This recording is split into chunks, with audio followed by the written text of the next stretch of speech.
we should always be mindful that not only our Hindu religion or Hindu faith or Hindu philosophy is there, there are other faiths, other philosophies who we may like, may not like, may agree with, may disagree with, but the pluralistic framework of India should be upheld.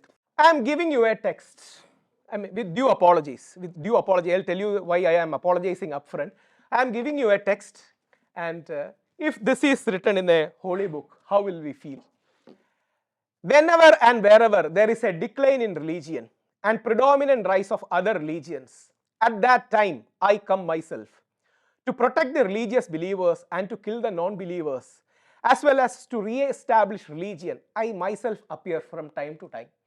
Suppose if this is written in a particular text, how do we feel is a question, because dharma can also be interpreted as religion.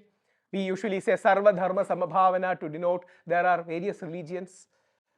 For example, if I am misinterpreting, again I am stressing on the word misinterpreting, I am misinterpreting it like this: whenever and wherever there is a decline in Hindu religion and a predominant rise of other religions, read it as Christians and Muslims, at that time I come to protect the Hindus and annihilate or destroy the non-Hindus, say read it Muslims and Christians, as well as to re-establish principles of Hindus. I myself come millennium after millennium. If this is the interpretation of one of the most glorious and the best verses of Bhagavad Gita, many of you might have understood what is that real verse. The real verse is yada yada hi dharmasya glanir bhavati bharata abhyuthanam adharmasya tadatmanam srijamiham. If the word dharma I take and replace it with religion, which is a very normal interpretation, that shouldn't be done. I'm not saying it should be done. I'm saying it is a misinterpretation. So if I take the word dharma and put there as religion, since Krishna is saying and no other religions were at that point of time, I am replacing the word religion with, I am creating a bhashya with the word Hindu. Whenever and wherever there is a decline in Hindu, I come to protect Hindus and kill the non-Hindus. Will we agree? I would be jumping up than the first person to oppose, because that's a wrong interpretation. Some words here and there, if we can change the meaning, the context, the subtext, the entire thing can be presented in a very negative light. For example, here what Bhagavan is saying is, whenever there is a decline in righteousness, whenever there is a decline in ethics, whenever the world goodness goes down, I come. And when there is a rise of adharma, what he means by adharma is lack of ethics, lack of righteousness, lack of virtue. But adharma can also be, if dharma is religion, adharma can be anti-religion. And adharma can be anti-religion means I can also substitute as non-Hindus. I mean, I'm not saying that we should do. I'm telling there can be a possibility of misinterpretation. And to present the good sadhus, he is saying the good people should be protected. But somebody is questioning and say, who decides what is good? Your Bhagavad Gita decides what is good. So whose text is Bhagavad Gita? Hindu text is Bhagavad Gita. So to protect Hindu people and to destroy adharmis. Who is adharmis? Other religions. It is an absolute wrong, absolutely unacceptable interpretation, because the soul of the text is lost. The soul of the context is lost. Bhagavan Krishna is talking about dharma, virtue, righteousness, what we call, punya. But the same beautiful, one of the glorious, most celebrated lines of Bhagavad Gita can be twisted in such a way. Now take the same thing regarding Islam. If we are taking 1 or 2 instances or 3 or 4 instances or 4 or 5 instances from Islamic community's history and purposefully painting it as bad, we shouldn't be doing it, because there are many beautiful and good verses in Quran. There are contentious, debatable context in Quran too. Right now when we are talking, we are discussing here, somewhere in the underground tunnels of Palestine, there are some hostages which are being kept by the Hamas terrorists. And what happened before that was, what they did was, we all saw a lot of what was happening over there. The true Muslims there terrorized, killed, plundered, raped and tortured innocent civilians, most of them Jews, before taking them as hostages. Now, is it Islam?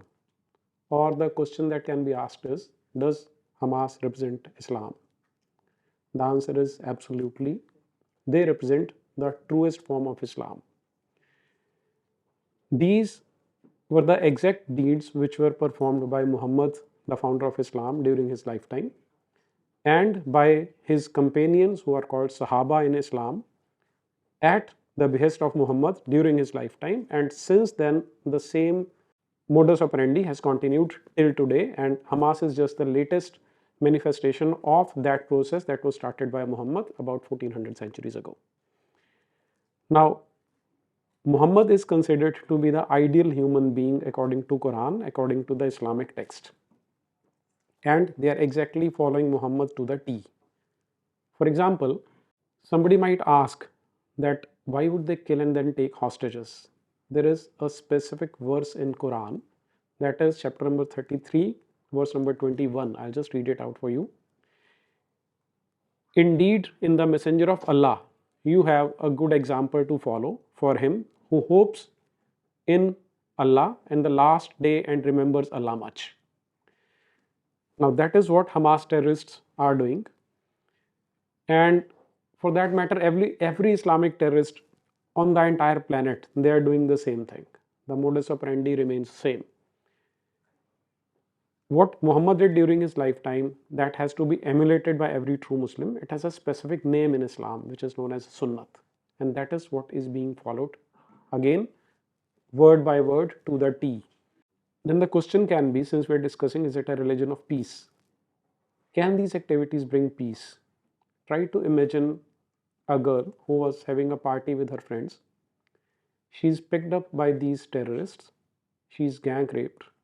Her breasts are hacked off using knives, and then they play with those breasts, and then one of them pulls back her hair, shoots her through her head. She is dead. So it can be religion of death, but it cannot be religion of peace. Now when they take those hostages with them, for that also there is a specific verse which I'm going to quote. This is chapter number 8, verse number 67. It is not for a prophet that he should have prisoners of war until he had made a great slaughter in the land. You desire the good of this world, but Allah desires the hereafter. The Allah is Almighty, all wise. This is what those Muslims are doing. Those who have seen that footage, some of them were invited by Israelis to watch that footage, and they've seen it. All of them are making a very common observation. The observation is that when these demons, they were perpetrating these horrific crimes, there was no sense of remorse. On the contrary, there was a glee on their faces, utter glee on their faces when they were butchering these hapless people. They were killing after gang raping a girl who had done no harm to them. In fact, few hours ago, she was having a party. And this is what they did to her. Now, instead of asking whether Islam is a religion of peace, we should be asking what inspires them to do this. And that is where Islam and its text comes in. And again, I'll try to quote it from here.